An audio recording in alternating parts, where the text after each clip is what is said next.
चलिए आज भारत के एक ऐसे शहर की कहानी में उतरते हैं जो रहस्य, इतिहास और आस्था के धागों से बुना हुआ है। एक ऐसी जगह जिसका नाम पौराणिक कथाओं में भी है और जिसने विश्व के एक बड़े धर्म को जन्म लेते भी देखा है। तो शुरू करते हैं। नहीं, ये कोई पहेली नहीं है। ये हकीकत है बिहार के पवित्र शहर गया की। एक ही शहर जो हिंदुओं के लिए मोक्ष का दरवाजा है और बौद्धों के लिए ज्ञान का केंद्र। तो सवाल ये है कि ये सब एक ही जगह पर कैसे मुमकिन हुआ? आइए इस अनोखी कहानी की परतों को एक एक करके खोलते हैं। गया की कहानी की शुरुआत होती है एक बहुत ही पुरानी और दिलचस्प पौराणिक कथा से।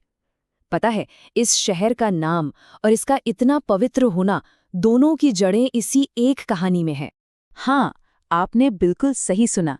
इस परम पवित्र शहर का नाम एक असुर के नाम पर पड़ा, जिसका नाम था गयासुर। सुनने में ये थोड़ा अजीब लगता है ना, कि एक पवित्र जगह का नाम एक असुर से कैसे जुड़ा हो सकता है। लेकिन जैसा कि मैंने कहा, इस कहानी में एक बहुत बड़ा ट्विस्ट है।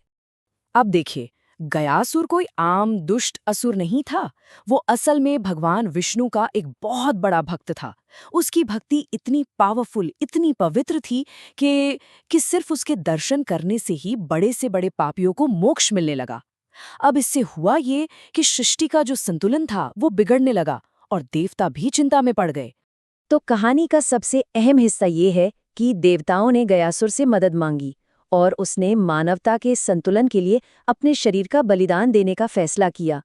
उसकी इस भक्ति से भगवान विष्णु इतने प्रसन्न हुए कि उन्होंने उसे एक वरदान दिया। वरदान ये था कि जिस जगह पर उसका शरीर गिरेगा, वो धरती का सबसे पवित्र तीर्थ स्थल बन जाएगा। एक ऐसी जगह जहां लोग अपने पूर्वजों की आत्मा की शांति के लिए अनुष्ठान कर सकेंगे।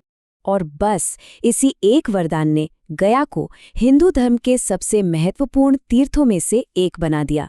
चलिए देखते हैं कि वो पुरानी कथा आज भी कैसे जिंदा है। यहाँ का जो सबसे मुख्य अनुष्ठान है वो है पिंडदान। ये एक खास रस्म है जिसके जरिए लोग अपने पूर्वजों को सम्मान देते हैं, उनका आभार जताते हैं। और ऐसी मान्यता है कि गया में किया गया पिंडदान उनकी आत्मा को सीधे मोक्ष दिलाता है। इस पूरी आस्था का दिल है प्रसिद्ध विष्णुपद मंदिर।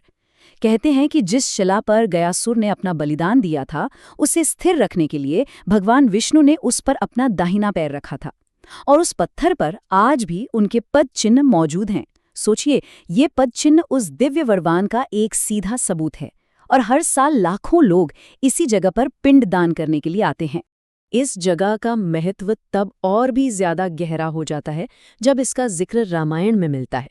ऐसी मान्यता है कि खुद भगवान राम माता सीता और लक्ष्मण के साथ अपने पिता राजा दशरथ का श्राद्ध करने के लिए गया आए थे। अब इससे बड़ा प्रमाण क्या होगा इस शहर की पवित्रता का। लेकिन रुकिए, कहानी यहीं खत्म नहीं होती। गया की धरती एक और बहुत बड़ी आध्यात्मिक क्रांति की गवाह बनी। एक ऐसी क्रांति जिसने दुनिया का इतिहास ही बदल दिया। जी हाँ, गया से बस कुछ ही किलोमीटर दूर बोध गया में एक राजकुमार सिद्धार्थ गौतम ने एक बोधि वृक्ष के नीचे तपस्या की और उन्हें परम ज्ञान मिला। और यहीं से वो गौतम बुद्ध कहलाए। ये वही घटना है जिसने दुनिया के सबसे बड़े धर्मों में से एक यानी बौद्ध धर्म को जन्म दिया। आज उसी जगह पर बना महाबोधि मंदिर पूरी दुनिया के बौद्ध अनुयायियों के लिए सबसे पवित्र जगह है। और इसकी ऐतिहासिक और आध्यात्मिक अहमियत इतनी ज्यादा है कि यूनेस्को ने इसे वर्ल्ड हेरिटेज साइट का दर्जा दिया है। तो जैसा कि हम देख सकते हैं, गया का महत्व किसी एक जमाने या एक धर्म तक ही सीमित नहीं है। देखिए, पौराणिक कथाओं से लेकर रामायण काल, फिर बुद्ध के ज्ञानोदय से लेकर मौर्य और गुप्त जैसे महान साम्राज्यों के दौर तक, ये शहर हमेशा से आस्था और संस्कृति का एक बहुत बड़ा केंद्र रहा है।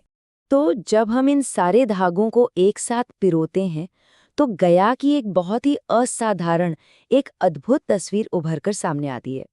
तो आखिर गया है क्या? ये सिर्फ नक्शे पर मौजूद एक जगह नहीं है, ना ही ये सिर्फ मंदिरों और गलियों का एक शहर है। इसकी असली पहचान, इसकी असलियत इससे कहीं ज्यादा गहरी और कहीं ज्यादा बड़ी है।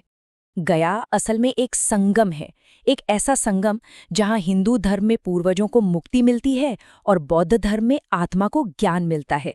ये एक ऐसी जगह है जहां पौराणिक कथाएं, इतिहास और गहरी आध्यात्मिकता सब एक साथ सांस लेते हैं। तो अगली बार जब भी गया का नाम सुने तो उसे सिर्फ एक शहर की तरह नहीं, बल्कि इंसानियत की आस्था के एक जीते जागते शाश्वत प्रतीक के तौर पे याद रखें।